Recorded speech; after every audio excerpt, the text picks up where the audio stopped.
動でお風呂を沸かします。お風呂の線は来ましたか？自動でお風呂の線は Hello and welcome to another episode of No Such Thing as a Fish, a weekly podcast. This week coming to you live from the Lowry in Salford.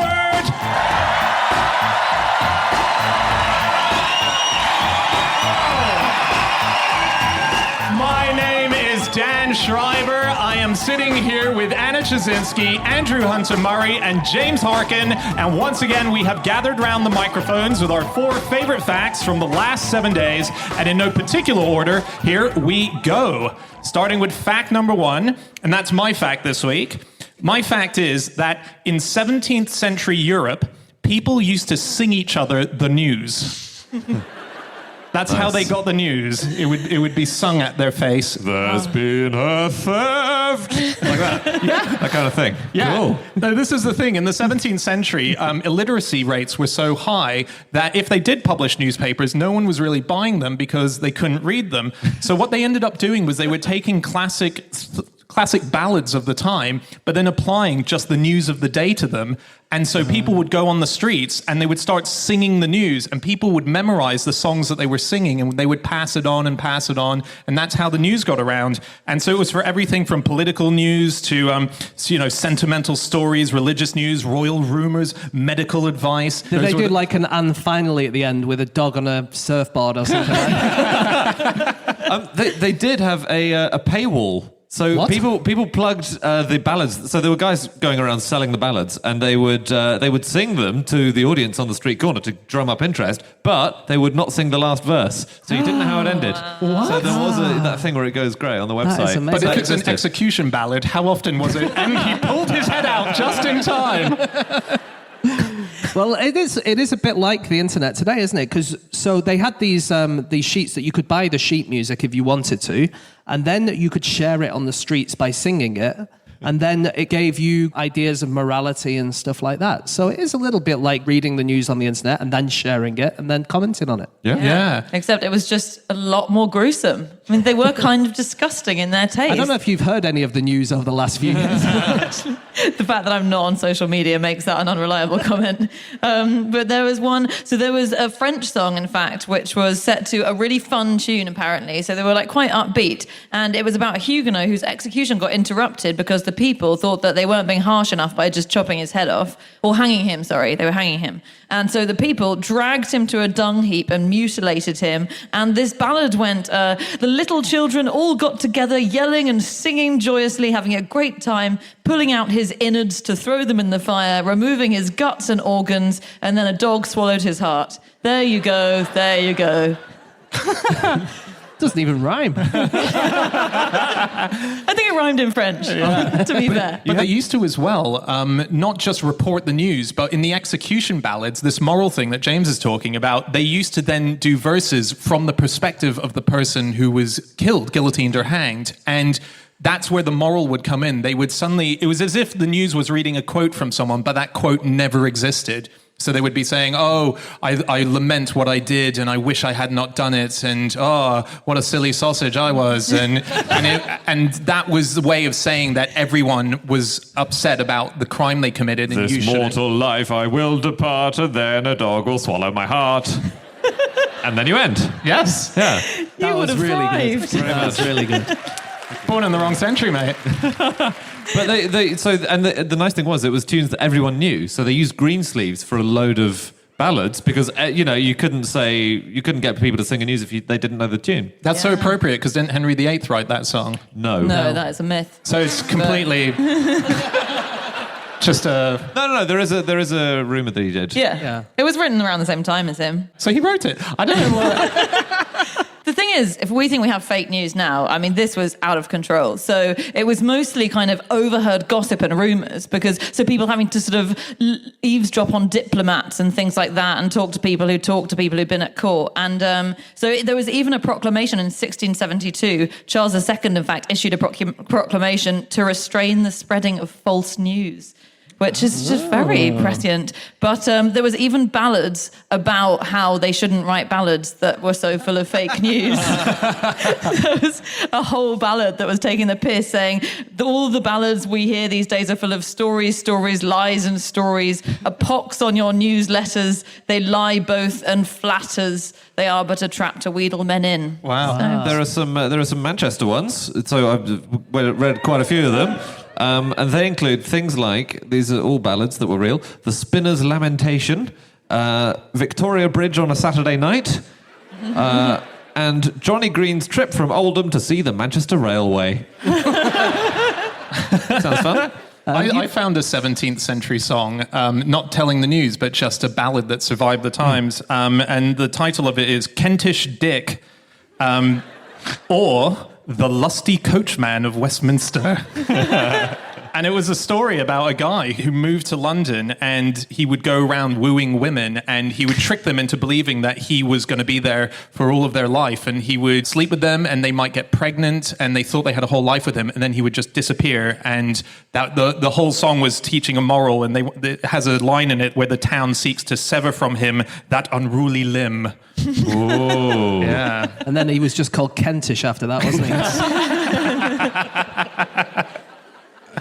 Do you know that under the Town Police Clauses Act of 1847, it's still an offence to publicly sing any profane or obscene song or ballad in the street? Is it? Yeah, so you're not allowed to do it. Oh. So, Andy, sorry. Oh, no. We could have performed citizen's arrest on all the people of Newcastle last night and played there.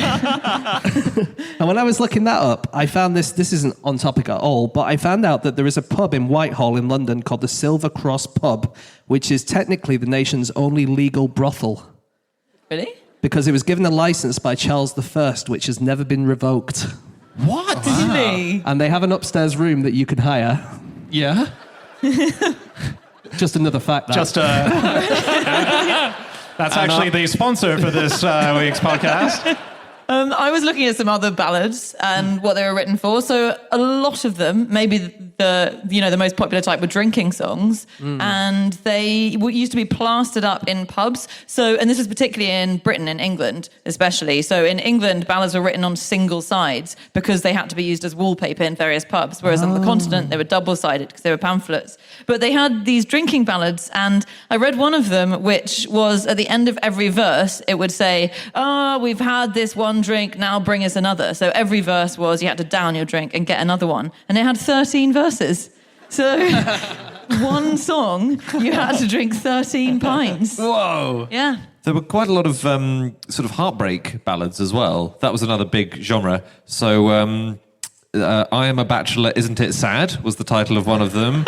Or Each Has a Lover But Me. Daddy Come Home. I don't think that is actually a single one. Jack and His Nuts, possibly a relation of Kentish Dick. And my favourite is Nancy, I Have Lost My Wig. What a great song. That's awesome. You were saying, Anna, about how they got these ballads and they put them on the wall in the pub. They'd often put it on the doorpost of the inn, and they used to call that posting, and that's how we eventually get the phrase posting a message on the internet. It's from the same story. Whoa. Yeah. Oh. Wow. Yeah. So you had posting things on the posts outside the pub, and then you went to, like, newspapers were called The Post, and then you would have postal services, and then you have posting internet things. Wow. That's awesome. And the phrase dick pic comes from Kentish Dick. It used to be he would do a woodcut of his penis. Don't say cut. Don't say wood. I mean, it's all very wrong. Okay, it is time for fact number 2, and that is Andy. My fact is that, pound for pound, a 33-gram finch can bite you 320 times harder than a T-Rex could. Yeah, but pound for pound, okay. Yeah. So there's not many pounds in a finch, is there? No. There's a lot in a T-Rex. That's true. So this is like there's it's good news in various ways because it turns out that finches are small and T-Rexes are all dead. So it's in a way we're fine. It's win-win. Yeah, win-win.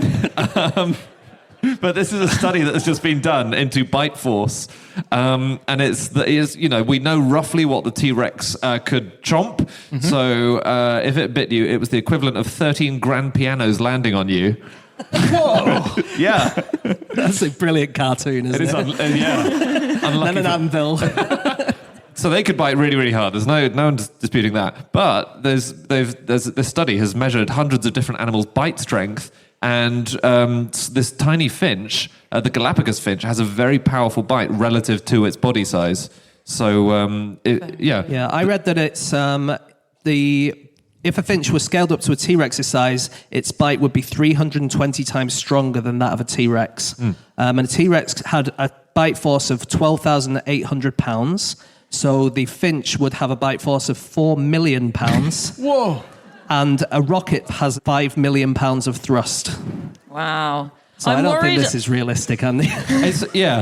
I'm just so concerned now that someone involved with Jurassic Park 29 or wherever we are is listening and is like, I've got the climactic moment to the next film. The giant finch thunders on, just swallows the T-Rex. That's what the author said. This was Reading University, and they said the king of the dinosaurs would be no match for a finch in a fight if they were the same size. Oh my God, the idea of finch-sized T-Rex is very cute, isn't it? Well, they do know what baby T-Rexes look like now. Do they just look like small T-Rexes? Yeah, pretty much. Right.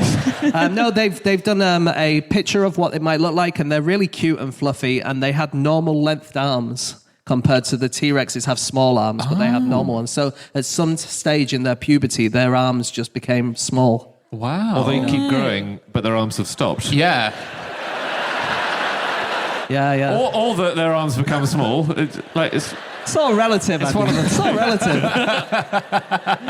So if it bit me on my finger, what would that feel like? Your hand would explode. Would it? It would hardly hurt at all. No. Not at all, really. And the thing is, basically, it's the thing with like ants being able to carry massive things, isn't it? If things are small, it's much easier for them to do things in impressive ways. That's true. Sorry.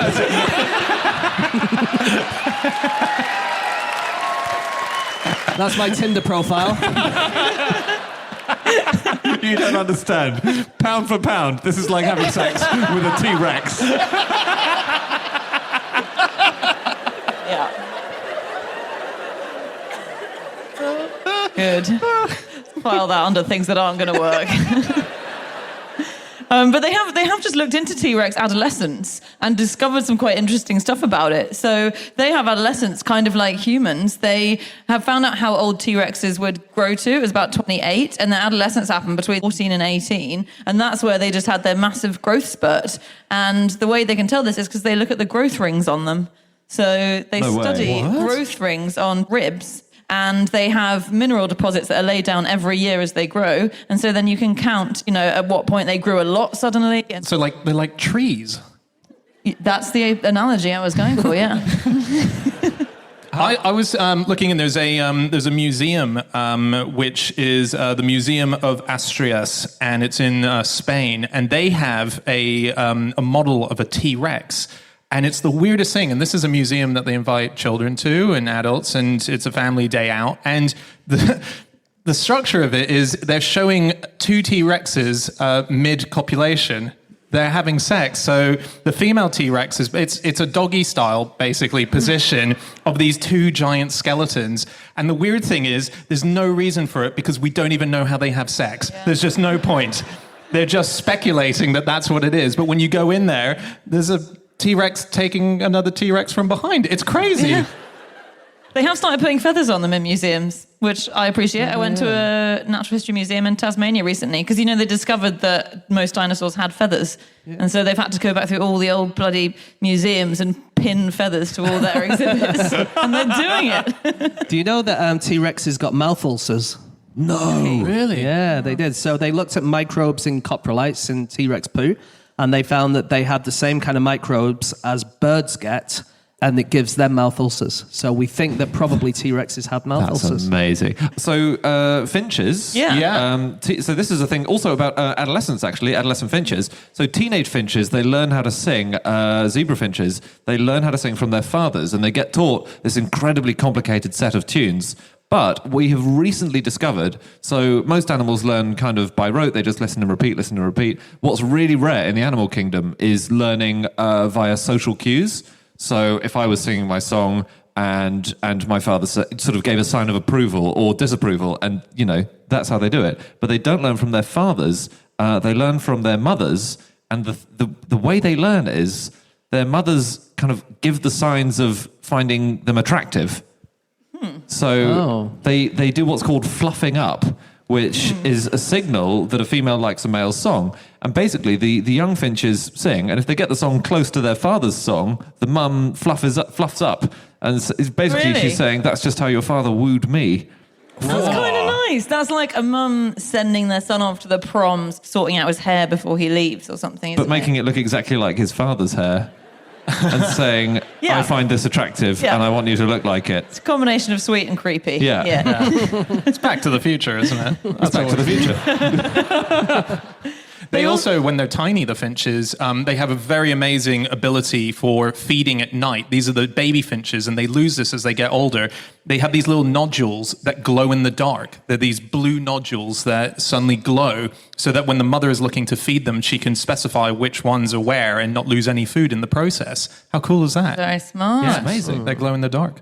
And on their singing, they have another very clever thing they do when they sing, which is started to happen since global warming became a thing. And this is that zebra finches sing to the embryos in their eggs. So the mothers will sing into their eggs, and their singing will be a warning about the temperature outside. And this tells the embryo inside the egg how much or how little to grow. What? So if it's getting hot outside, which it often is now, then the zebra finch sings a song to its embryos going, it's pretty warm out here. That's amazing. Don't grow By the too way, big. there's been an armed robbery in Chepstow.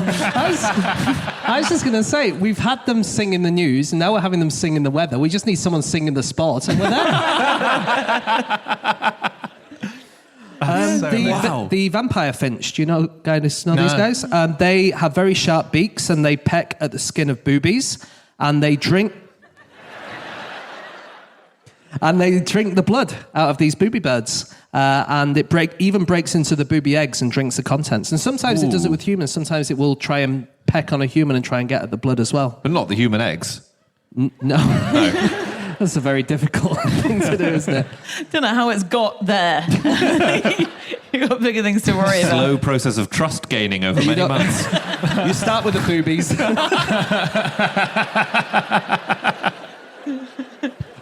This fact is also about biting. I found a couple of things about biting. This is just a bit of a useful thing to know.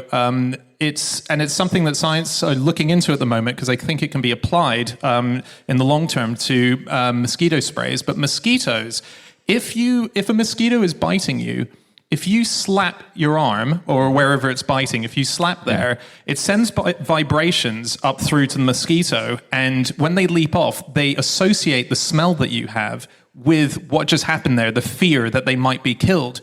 And the reason that mosquitoes land on us is they're attracted to a smell and they remember the smell. So it turns out that if you do that, you're going to put the mosquito off for 24 hours.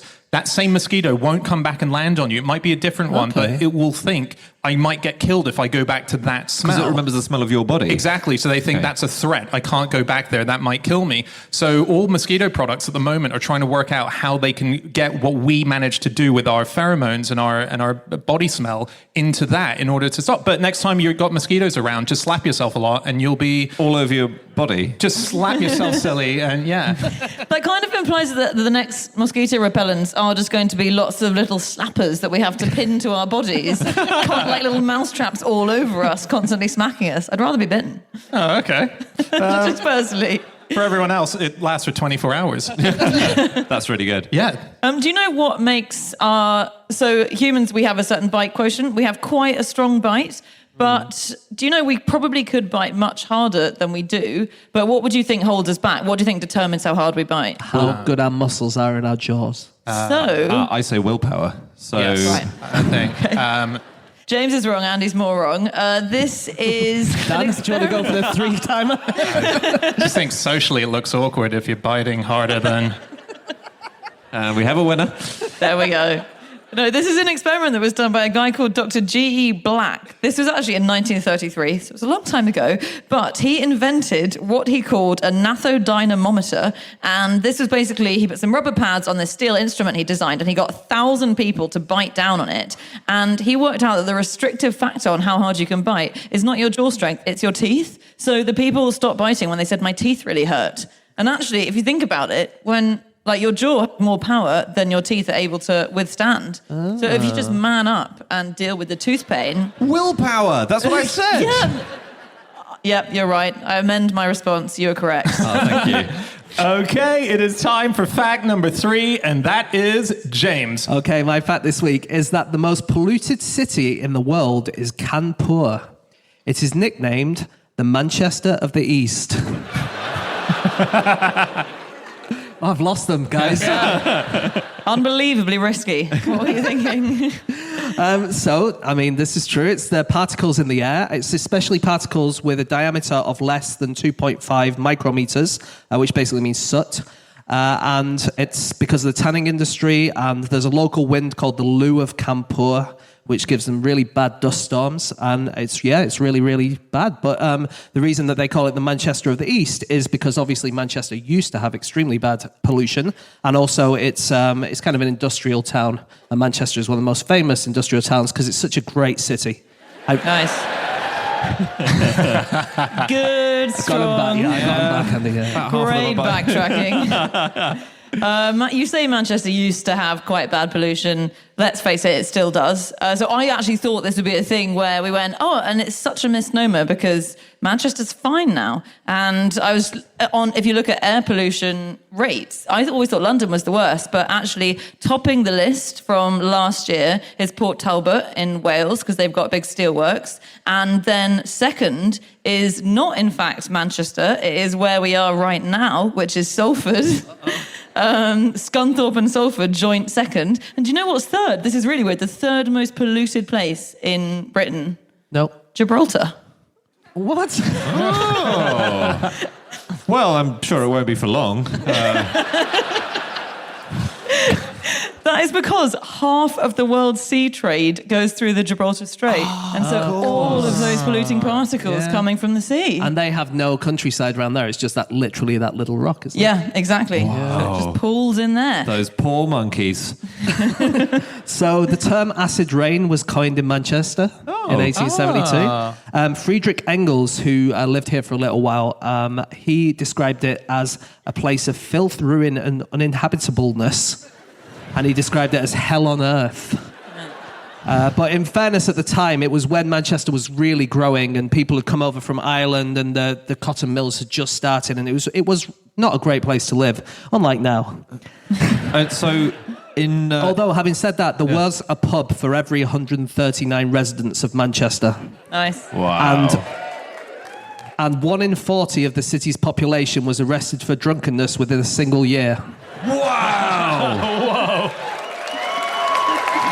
That's very good.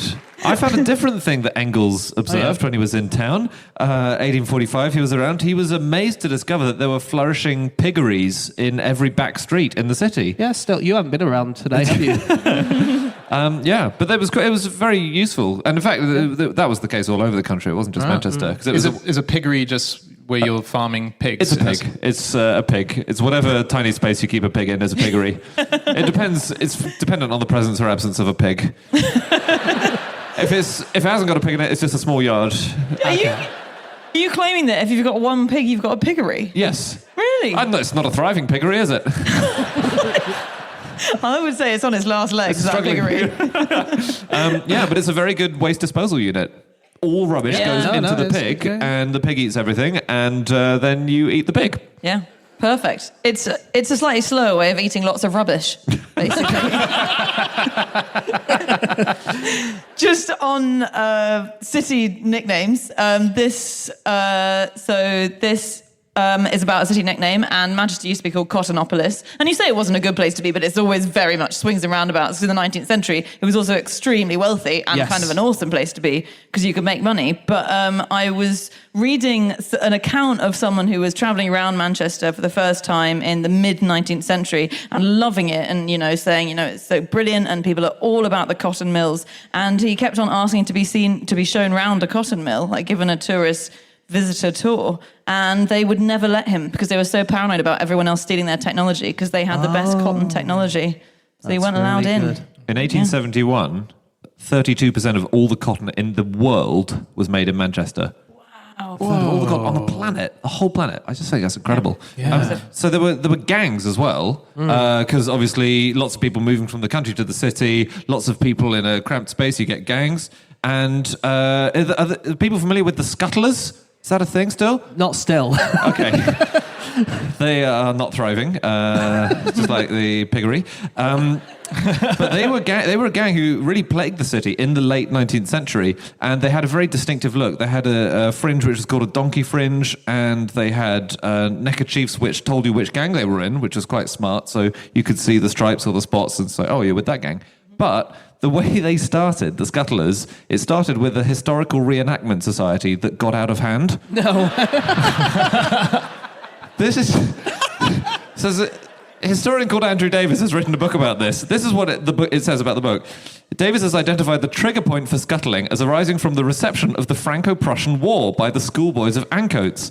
Young boys recreated the battles on the streets of Ancoats using the categories of Catholic French and Protestant Russian to reflect their own allegiances. The game very quickly evolved into a widespread vogue for street battles. And it just turned into gang warfare. Wow. The worst place to go was on Deansgate, wasn't it? That was where they all hung out. Okay. And the absolute worst place was a hovel on the corner of Hardman Street and Deansgate, which today is a Wagamama's. Ah, wow. It's only gone downhill.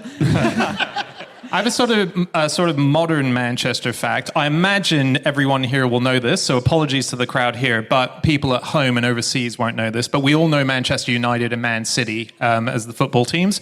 And in 2011, they were awarded the third ever annual Jelly Donut Award. It's done by the accredited language services. They award the best translation errors each year. Right. And when the Man City stadium was the Etihad Stadium. Etihad in Arabic means united. And No. yeah. Oh, my goodness. Yeah, so Man City suddenly were playing in the Etihad. That's such a good fact. I love it. Xi Jinping came to Manchester in 2015 and visited Man City, and he visited the stadium, and he was given a copy of the rules of football as a gift because football being something that was invented in England, and so he was given a copy of the rules that were drawn up in 1863, and in exchange, Xi Jinping gave us a copper representation of a figure playing Cuju, the football-esque sport invented in China 2,000 years ago. Wow. Feels like a bit of a slam. Just on world leaders, do you know that Manchester United was literally hours away from being owned by Colonel Gaddafi?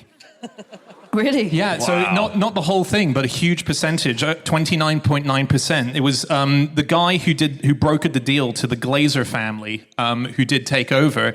He said it was hours away from not going to them and going to Gaddafi instead. Bad luck, guys. What might have been. Okay, it is time for our final fact of the show, and that is Chazinski. My fact is that dogs over 35 centimeters tall are banned from Beijing. There's a height restriction. They all get measured. If they're too tall, they got to go. So China has this bizarre history with dog laws, and this one was passed in 2003, and it was about what breeds of dogs and what kind of dogs are allowed in Beijing, in the center of Beijing, really, and then in bits of the rural districts. If you're taller than 35 centimeters and a dog, not allowed. If you are on a list of 41 breeds that they listed, you're not allowed. So like setters, greyhounds, mastiffs, old English sheepdogs, those really cute shaggy things, banned. Collies, also it's all cute, the classics. banned. Dalmatian. All the classics. All the classics. Chow chows, which I had a chow chow, and a chow chow is a Chinese dog. So Right. that's weird. I thought chow chows were quite small. No, Chow Chows, they're like the Chewbacca-looking guys on four legs. Okay. I was completely wrong. And they used to be warrior dogs for the Chinese armies. And so they're very revered there. So that's bizarre that they're on that list. But could you get your dog to, for example, sit so it's shorter than 35 centimeters tall? Oh, yeah. You would don't need to- change your height when you sit down. Like, No, but they could do that wiping bum shuffle that they do and just walk like that. What about, you could give it a haircut. So you could, I bet if you shaved a sheepdog, there's tiny under all that. but the whole point is that these breeds are banned no matter how tall they are. No, But I but reckon you wouldn't recognise a sheepdog if it was completely shaved of all its hair. and there are some breeds that would be allowed if they're under 35, but not if they're over 35. So you could shave them. But if you're right on that cusp, I don't know if they'll give you the benefit of the doubt. There was a crackdown. They cracked down properly on this in 2014, and there were all these owners of pets that were suddenly told they were outlawed who were having a bit of a disaster. The government said, why don't you just give your pets away to shelters? And obviously people didn't do that because that's a weird thing to do to your dog of 10 years. But there is a lot of luxury stuff for pets. So there's this weird division between the Chinese government, which is cracking down on animals, and then there are lots of tiny dogs, and those are treated very luxuriously. It's a really popular thing in China. Yeah. So there are play centres just for dogs, which have got indoor swimming pools and ball pits and obstacle courses. There's pet acupuncture. That's quite a big thing. Oh. And there are dog hotels, which have dog cinemas in. Yeah, and the films are specially designed for dogs' eyesight. I don't know what that means. So I think they see stuff more frames per second than us, about twice as many. So maybe they have many more frames per second in the film. So this is why dogs don't get very captivated by television It's one when you reason, put it on. isn't it? Another reason is that they're very, very stupid animals. But it looks to them like a series of photographs one after the other. So I Wow. guess this is, yeah. So if you suddenly fast forward a movie on your TV, are they like, whoa, what is this? In Dorset, there is a spa hotel for guinea pigs. What does that entail? Well, for £16, you can get a pedicure. 16? 16. That's pretty good. Well, you need to pay for the hotel, but this is just an extra on the side thing. Oh, sorry, I thought this was a night's B&B for a guinea pig. Well, they don't eat much bee. And they don't need a very big bee.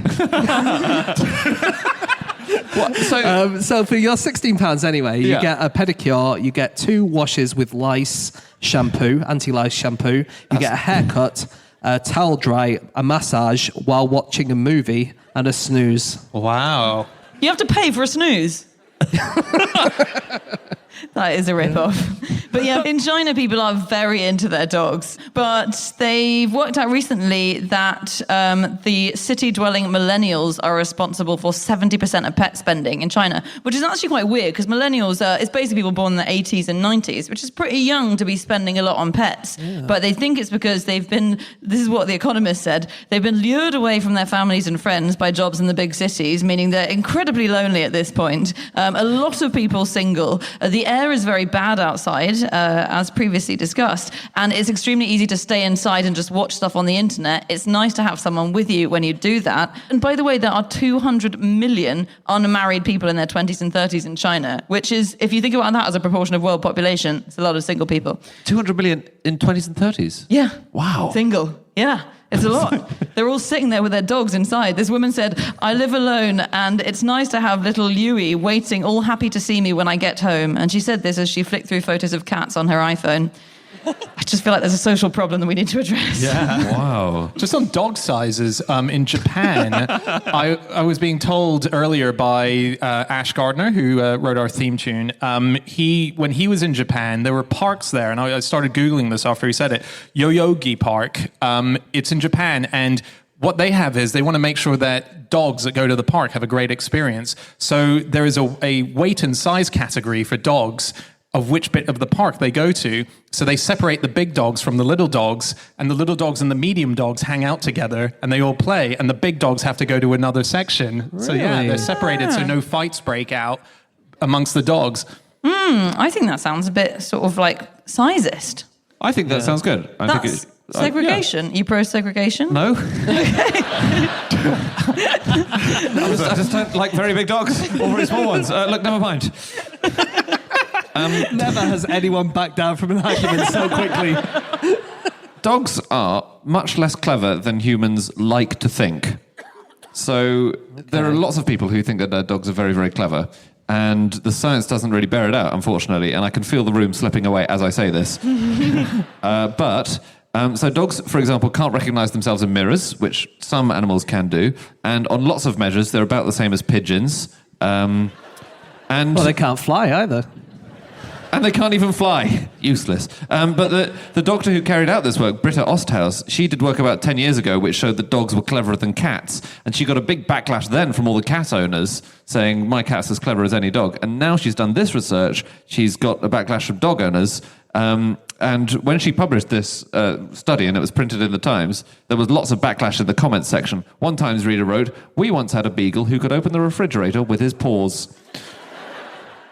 Case closed. Wow. Just on the idea of having small dogs, there is concern to be had when you do hang out with just small dogs. In America recently, there was a warning when there was a big storm that hit Cleveland with 50-mile-an-hour winds there.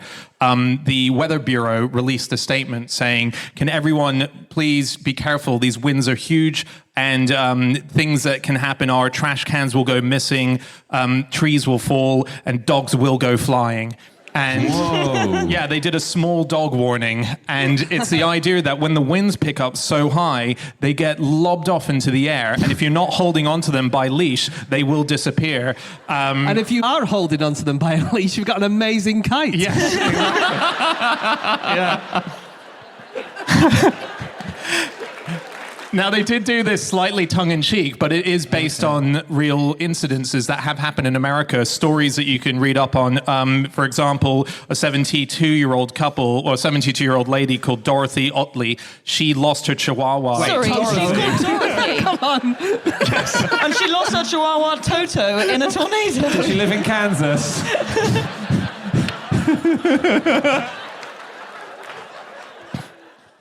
Wow, yeah, didn't notice that. No, it was a 6-pound chihuahua called Tinkerbell, and They are mixing their movies here. Yeah, this is cross-genre movie. They were, they were walking around, and a 70-mile-an-hour wind came, and it picked Tinkerbell up, and it took her off in the wind, and they couldn't find her. And what they actually ended up doing is that they hired a pet psychic called Laurie. Okay.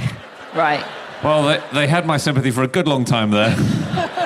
Laurie said you have to stop looking in lowlands where Sorry, you think... was Laurie a pet who was also a psychic? Or was No. She was a psychic of pets, and she was also a third-generation psychic. So she was, she was the granddaughter of original psychic. The powers will be concentrated. There's a lot of nepotism in psychic careers, isn't there? My father was a fraud. My grandfather was a fraud. And so she said to them, you need to look up. And so the volunteers started looking outside of the swamp and up the hill, and they found Tinkerbell. And so my point is that you will lose a dog in the wind. Right. Okay, that is it. That is all of our facts. Thank you so much for listening. If you would like to get in contact with any of us about the things that we have said over the course of this podcast, we can be found on our Twitter accounts. I'm on Schreiberland, Andy. At Andrew Hunter M. James. At James Harkin. And Chazinski. You can email podcast@qi.com. Yep, or you can go to our group account, which is at No Such Thing. You can go to our website as well, nosuchthingasafish.com. We have everything up there from all of our previous episodes to upcoming tour dates to anything that we've released. Thank you so much, Salford. You've been awesome. We'll see you again. Good night.